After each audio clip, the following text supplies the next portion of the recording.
와당박물관에 오신 것을 환영합니다. 암막새나 수막새라고 불리는 와당은 3000년 전에 중국 서주에서 처음 만들어져서 한국으로 전파되었고 다시 일본으로 전파되었습니다. 한국의 고조선 시대에는 아직 와당이 사용된 사례가 발견되지 않았고 삼국시대에 이르러서야 와당이 사용된 것이 확인되고 있습니다.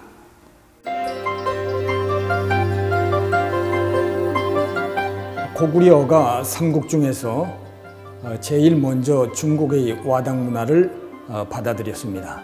고구려 최초의 와당은 이처럼 구름과 문자를 결합해서 문양을 새로 창안하였고, 연꽃 와당도 다른 나라의 연꽃 잎과는 달리 연꽃 봉오리를 사용하고, 와당면을 두 줄의 구획선으로 여러 개로 구획해서 연꽃 봉오리를 배치했기 때문에 다른 나라 와당과 구별되는 특징이 있습니다.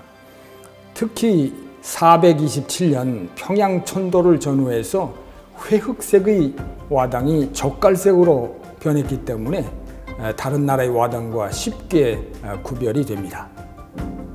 귀면은 사악한 것을 물리치기 위해서 사용되는 문양으로 고구려 와당의 가장 대표적인 문양 중의 하나입니다.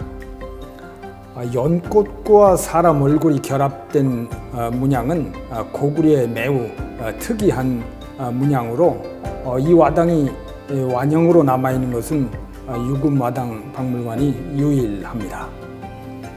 인동문을 와당에 사용한 것은 고구려가 처음이고, 고구려의 인동문 와당이 중국의 남조와 북조에 영향을 미친 것이어서 고구려의 문화가 매우 높았음을 입증하는 상징적인 문양입니다. 대부분의 와당이 원형이지만 이처럼 반원 와당이 평양에서 소량 출토가 되고 매우 희귀합니다. 지붕 내림마루 그 끝에 이처럼 네모진 귀면 와당을 설치하고 이것을 고정시키기 위해서 이렇게 높이 올라선 마루 수막새로 위를 눌러 주게 됩니다.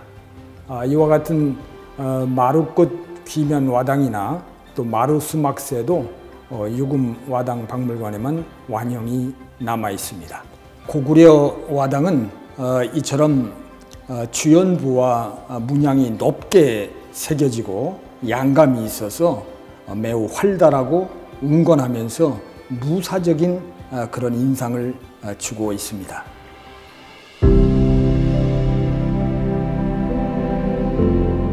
백제의 첫 수도였던 한성 시기의 와당은 중국에서도 보이지 않는 추상적이고 개성 있는 문양을 사용했습니다.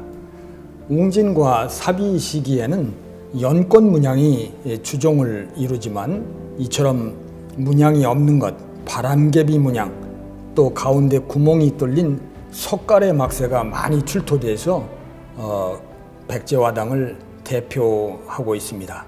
백제와당은 이처럼 회백색이고 부드럽고 유연해서 귀족적인 기품이 있습니다.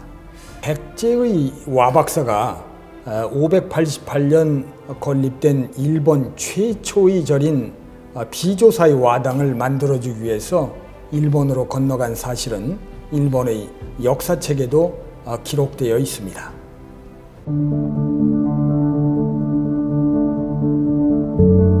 신라는 고구려와 백제에 비해서 다소 늦게 와당을 사용하기 시작했습니다. 초기의 연꽃 와당은 고구려, 백제의 영향을 많이 받았지만 6세기 후반에 이르러서 이처럼 연꽃잎이 6개고 꽃잎 위에 능선이 있는 고신라 특유의 문양을 창안하였습니다. 연꽃 외에 귀면도 사용하였고, 또 신라의 미소로 유명한 얼굴 문양 수막새도 사용했습니다. 이 얼굴무늬 수막새는 최근 와당으로서는 최초로 보물로 지정되기도 했습니다. 이 충주 타평리 와당은 가만히 보면 꽃잎이 6개는 신라의, 또 회백색은 백제, 또 문양이 도드라진 것은 고구려의 특색을 닮았습니다. 이 삼국 와당의 특색을 모두 가진 이 타평리 와당을 40년 전 충주에서 만나 와당의 매력에 빠져서 와당 수집을 시작했기 때문에 나로서는 매우 인연이 깊은 와당이겠습니다.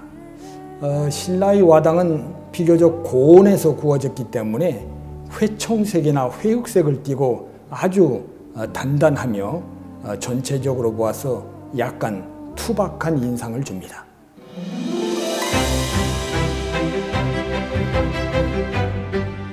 신라는 통일 이후에 와당의 형태와 문양이 매우 다양해지고 화려해졌습니다. 특히 와당면을 둘러싸는 주연부에 장식 문양이 등장해서 그 이전의 와당과 구별되는 기준이 되었습니다. 이처럼 와당 꽃잎에 장식 문양이 등장했을 뿐만 아니라 보성화문이나 또 복판, 중판의 문양이 크게 유행을 했고, 이런 식물 문양뿐만이 아니라 불교와 연관이 있는 사자, 가릉빙가, 새 문양도 등장을 했고 보살문도 문양으로 사용했습니다. 또 통일신라는 이처럼 타원형의 와당을 새로 만들어 사용하기도 했습니다. 특별히 중요한 것은 통일신라가 중국보다도 수백 년 앞서서 이처럼 아름다운 문양으로 장식된 안막새를 처음 만들어 사용한 것입니다. 통일신라는 또 네모진 귀면와당을 다양하게 만들어서 크게 유행을 했는데, 이 귀면은 용의 얼굴이라고 주장하는 학자들도 있습니다. 통일신라의 와당은 동아시아 와당 중에서 그 예술성이 최고의 수준에 이르렀기 때문에 중국의 전국시대 그리고 진안시대 와당에 이어서 동아시아의 제3차 와당 전성시기라고 불리기도 합니다.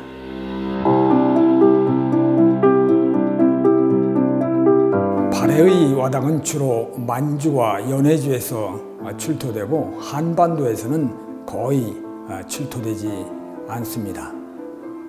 발해 와당은 연꽃, 보상화, 봉황문 등이 사용되는데, 특히 이처럼 하트형의 폭판 연꽃 문양이 발해 와당의 큰 특색입니다. 이 발해 와당을 보면 연꽃 사이에 다른 장식 문양이 등장을 하고 가운데 부분이 볼록하게 솟아나와서 고구려 와당의 영향이 많은 것으로 해석되고 있습니다. 특히 발해는 일본과의 교류 관계에 있어서 자신을 고려라고 부르기도 했습니다.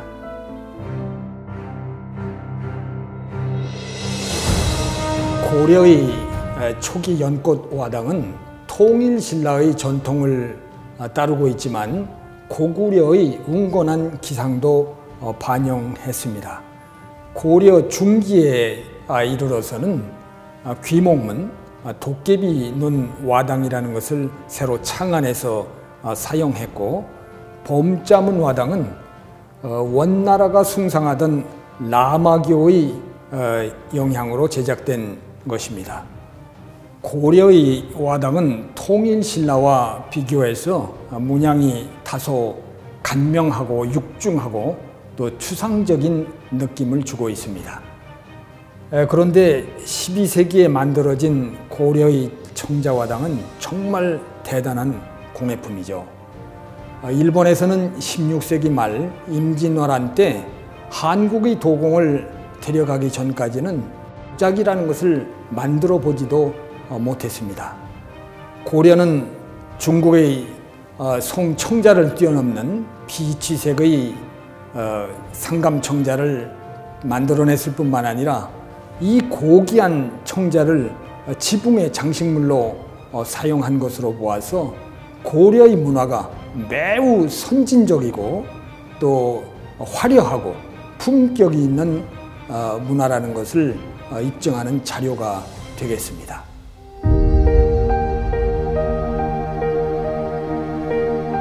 조선시대에는 옥불 승유 정책으로 연화문이 크게 줄어들고 심지어 민간신앙에서 영향을 받은 부족 문양이 이용되기도 했습니다. 수막새는 원형에서 턱이 뾰족한 형태로 변하고 또 암막새는 역삼각형을 사용하기도 했습니다. 재미있는 것은 기와와 와당을 접하는 각도가 전처럼 90도가 아니라 더 넓게 둔각으로 접해졌기 때문에 빗물이 집으로부터 더 멀리 떨어지도록 배려하였습니다. 조선 와당은 형태와 문양의 정교함에는 무관심했지만 실용성이 더 강화된 결과입니다. 조선시대의 와당은 형태와 문양이 매우 자유분방하고 해학적이어서 회화 작품에 있어서의 조선 민화를 연상시키게 됩니다. 또 조선시대의 암막새 위에는 제작 일자와 제작 과정 등이 새겨 있어서 와당이나 건축물에 관한 많은 정보를 제공하는 특색도 가지고 있습니다.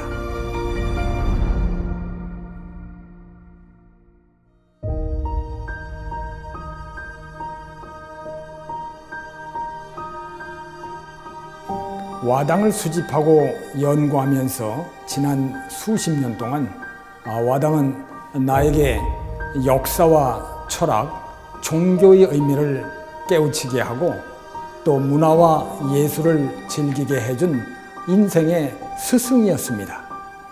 여러분도 와당을 통해서 문화와 역사를 이해하고 한국인으로서의 문화적 정체성과 자부심을 깨우치고 또 어떻게 사는 것이 의미 있고 보람이 있는 지구 여행인지를 생각해보는 계기가 되기 바랍니다.